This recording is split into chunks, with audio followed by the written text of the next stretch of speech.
So to talk about university partnerships are really a great way for the institution to show its support for all of these different types of international engagement that we've been talking about, whether it's COIL or whether it's learning abroad or other types of engagement as well. There are so many different ways for universities to partner together. And I have two colleagues from UH here with me to talk about some of those partnerships that we have. Immediately to my right is Dr. Karen Jones from the UH Law Center, who's done some really innovative and really interesting differing types of partnerships with partner law programs and partner universities all over the world, and is kind of one of my heroes because one of the dangers of university partnerships is you can sign a piece of paper and put it in a filing cabinet and you brag to everybody that you have a partnership, but you never really do anything. And Karen has been very careful to not let that be the case. And so she follows up regularly with her partners, she stays in touch, and she really, I think, embodies what it, excuse me, what a partnership is supposed to be about, which is about working together wherever that may lead you. We also have my colleague, Dr. Luis Alcocer, who is our Assistant Director for University Partnerships in the Institute for Global Engagement. And we'll hear first from Karen a little bit about how the Law Center is breaking through borders and setting up partnerships around the globe in many different ways. And then we'll hear from Dr. Alcocer about the many different ways in which we can support partnerships for the university through the Institute for Global Engagement, from the most traditional partnerships to some really innovative and new things that we're trying to support. So Karen, let me turn it over to you to talk a little bit about UHLC's partnership program. Yes, well, thank you. So first of all, in thinking about, breaking through borders, just in thinking about the things that we've done at the Law Center, I thought about it in terms of what has helped in breaking through those borders. And I came up with three words: presence, persistence, and consistency. So presence, persistence, and consistency. So with the Law Center, first of all, just a little bit of a background on some of the things that we try to achieve at the Law Center.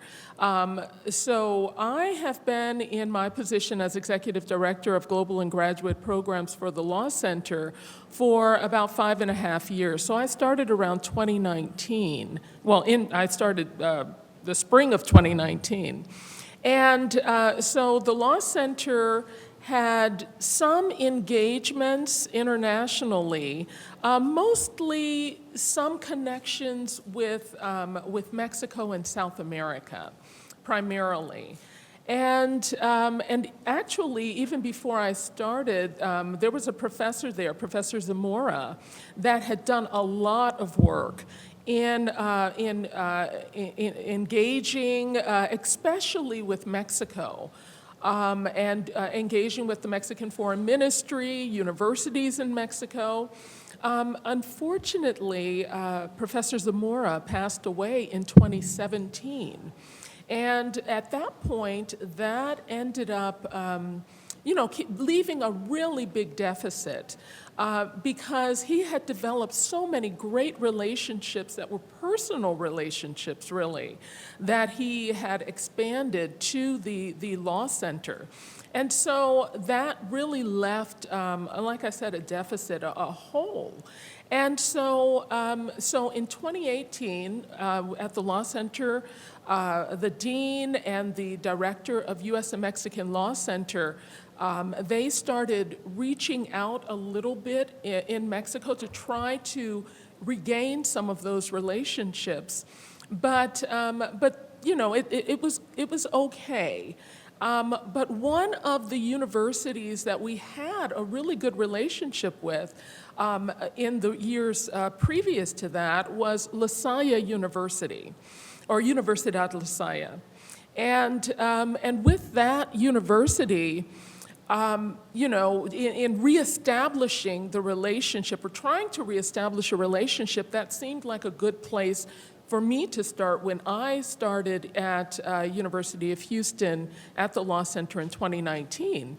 So I reached out to them, and so there still wasn't much of a relationship, but it was an opportunity to try and reengage. One of the things that we did as a law center was decided to go to Mexico.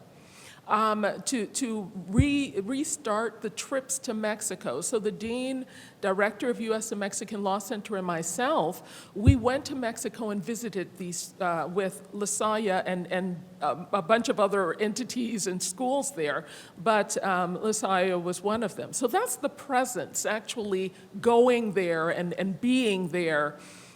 So that the school can, or the relationship can be built on presence.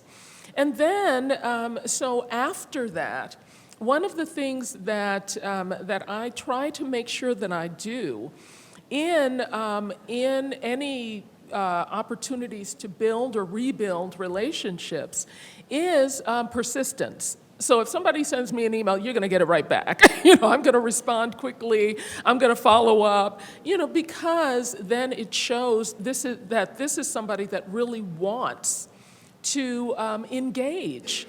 And so I really, included that tactic in dealing with LaSalle University, so that we ended up getting into a good exchange of, okay, well, maybe this is a relationship we want to reestablish. Maybe there are some things that we can do together. So that led to us actually reviving or renewing the MOU, Memorandum of Understanding, with LaSalle University. And the other thing, and so that's the persistence, okay? And then the other thing is that whenever there is an MOU that we engage in, and Michael just mentioned, the actioning of these MOUs. Well, one of the things that I do is as soon as we sign an MOU and we have the nice little, kind of celebration around it, we usually do like an acknowledgement type of either in person or via Zoom, an acknowledgement meeting where we get together and acknowledge that we have now entered into this relationship. And so the next thing that I do immediately, and so we'll have the meeting one day, certainly within that same week, you get an email from me saying, great, we're happy to be part of this and we're excited to work with you, so let's schedule our first meeting. And so what I do is we get a collaboration meeting is what I call it, but it's set up for every month. So we meet once a month and in the first meeting what we do is set the action plan for the year, for the academic year. We list off the things that we collaboratively agree that we want to pursue for that year. And then each meeting following, we're making steps towards achieving that. And literally, I'm going down the list, checking off, making sure that we're moving forward. And so that's the consistency. The consistency of meeting, the consistency of showing that we're achieving these goals together. And so through the partnership with LaSalle, and it's been difficult. I mean, there have been difficult points because, and that's the other point of consistency and perseverance and presence, is that with LaSalle, there have been periods of time. So after we reestablished connection, then there was like, after a couple of meetings, then there was silence. And I'm sending email, I'm sending follow-up, I'm trying to get in touch, and there was nothing. Then maybe, a few months later, I was finally able to reconnect with them, but they had gone through several changes within the organization. They had changed the key contacts, and, so several people had changed. And they apologized, but, we had to kind of start over. And then, believe it or not, about 8 months or so later, it happened again. And by then I kind of knew, I said, okay, they must be going through changes again. And sure enough, that's what they were going through. But I still followed up, still kept, persevering, if you will. And now we're once again at a really good place, and we've been able to institute a 5+1 program with LaSalle University, and that's a program where their students are able to complete their first law degree at their home school, and then they move into our one-year Master of Laws program, which allows them to develop transnational lawyers, meaning lawyers that can practice law on both sides of the border. So there's definitely things that we're achieving, but I guess my point of all of this is that these types of relationships are not always easy, but as long as both parties are willing, they are possible, but you really do have to persevere. Thank you so much, and thank you for persevering. We benefit, and the University of Houston benefits. Luis, can you talk a little bit then, just to give the broad overview briefly about the process that we try to follow here, but also the many different ways in which we can break borders through partnerships? Yes, I mean, is it well? Because I never know how to kind of modulate my voice. I'm so sorry. So continuing with what Karen was stating regarding consistency and perseverance, one thing that I will add is something that we have worked in the past 2.5 years since I joined the team, is to have structure and communication.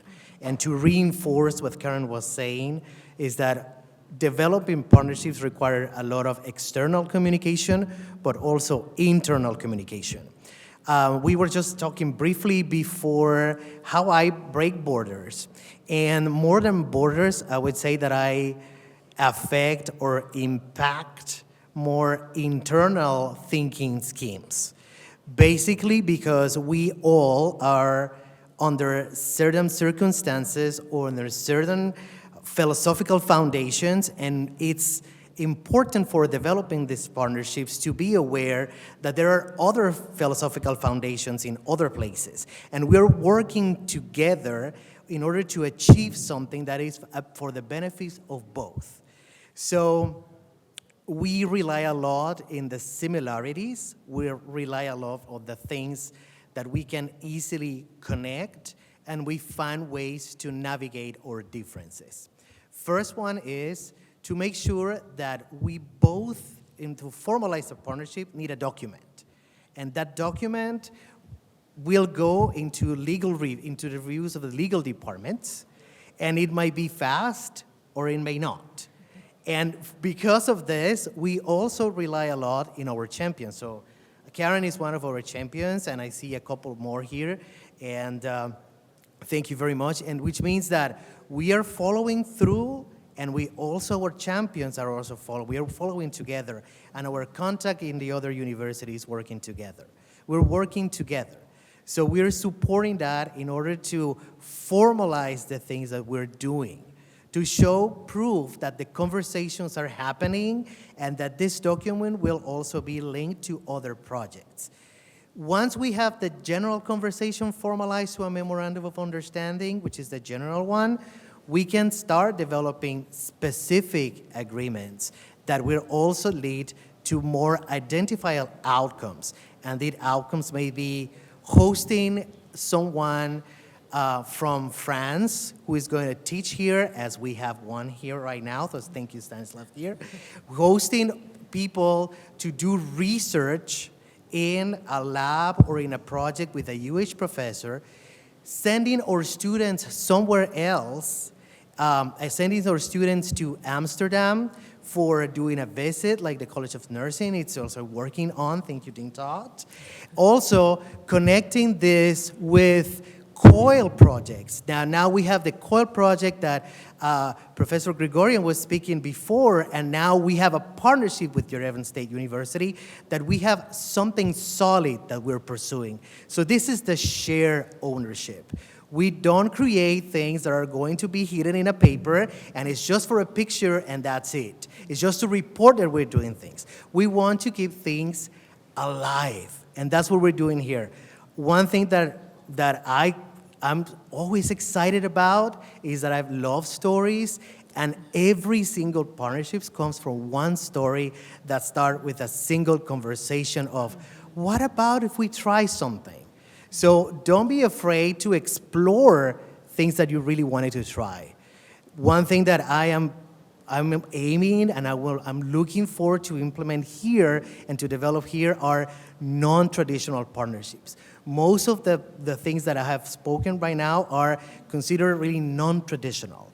So I encourage all of you to have to keep our minds open and to think, what are the things we can do, and explore if these things need to be formalized, and I'm here to serve you.